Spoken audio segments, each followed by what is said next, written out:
What's up guys, welcome back to another video. Dan pada video kali ini kita bakal bahas nih tentang dua jenis asuransi yang ibarat kata biasanya kita sering tawari oleh agen-agen yang bisa jadi teman atau family atau siapapun lah. Kita belajar bareng yuk, stay tune. Nah, kalau misalkan kita ngomong asuransi guys, sebenarnya banyak banget merek di luar sana. Dan pada video kali ini kita nggak bakal nge-review salah satu asuransi atau benefit atau plus atau minusnya.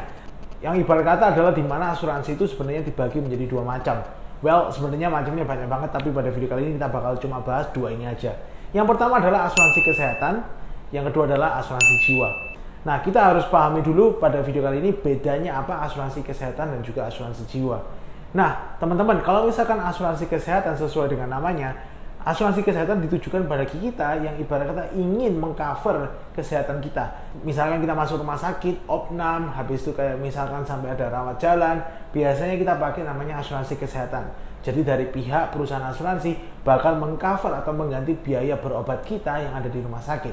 Jadi ibarat kata kita opnam berapa hari dan di kamar mana, fasilitasnya kelas apa, itu bakal semua nanti di-cover oleh pihak asuransi. Kembali lagi tergantung dari asuransi apa yang kita ambil dan juga biasanya asuransi tersebut memiliki budget atau plafon. Most of them atau kebanyakan dari perusahaan asuransi biasanya sekarang lagi menawarin on bill atau sesuai dengan tagihan yang biasanya cuma diatur adalah jumlah atau budget per malam dari ranjang di rumah sakit tersebut. Jadi biasanya tagihannya on bill, sekarang lagi ngetren banget. Bahkan yang tadi kalau misalnya nggak salah, sekarang trennya adalah one bed cheapest. Jadi ibarat kata pihak insurance menggaransi kita untuk bisa berobat atau ngamar satu orang sendirian di kamar. Atau semacam VIP lah ya. Nah, itu tadi jadi asuransi kesehatan. Jadi pengertiannya adalah asuransi kesehatan ditujukan supaya kita misalkan ada sakit atau opnam bisa diganti atau dijamin atau di-cover oleh pihak asuransi. Sedangkan yang kedua adalah asuransi jiwa. Nah, asuransi jiwa sesuai dengan namanya sendiri, asuransi jiwa bermaksud untuk mengcover dari jiwa kita. Well, yang dimaksud jiwa adalah nyawa kita guys. Jadi kalau misalkan terjadi resiko meninggal, iolsan atau amit-amit gitu ya, pihak asuransi akan memberikan santunan tunai biasanya ke ahli waris yang telah kita tunjuk. Nah, biasanya asuransi jiwa ini bakal keluar benefitnya kalau misalkan terjadi resiko.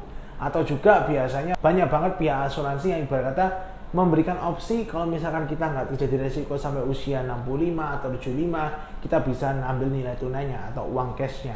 Tapi kalau misalkan kita nggak ambil, tetap proteksi tersebut bakal tetap jalan. Nah, sekarang udah paham kan guys bedanya apa asuransi kesehatan dan juga asuransi jiwa. Jadi kalau misalkan kalian mau bercoba investasi membeli produk asuransi, pahami dulu sesuai kebutuhan kalian. Kalau misalkan kalian masih muda, bisa disaranin kalian beli yang asuransi kesehatan. Karena nggak mungkin dong kalau misalkan kita kerja keras habis itu jatuh sakit terus uangnya habis buat biaya berobat, karena konyol banget, nggak bijak. Kalau misalkan asuransi jiwa lebih cocok buat kalian udah berkeluarga, misalkan kalian udah punya istri dan juga anak, nah kalian perlu nih punya asuransi jiwa supaya kalau misalkan kalian sebagai kepala rumah tangga khususnya cowok terjadi resiko dan ibarat kata keluarga kalian bakal tetap dapat santunan, ibarat kata bakal dapat uang untuk bertahan hidup setelah terjadi resiko kepada diri kalian. So pahami bedanya, tahu kebutuhan kalian, beli produknya yang tepat, dan jangan sampai salah beli. Kalau misalkan kalian suka konten-konten seperti ini, jangan lupa klik subscribe, like, share, dan juga turn on the post notification, karena di video-video selanjutnya kita bakal belajar banyak banget tentang konten-konten yang lebih menarik. So, until next time guys, and I'll see you all in the next video. See ya!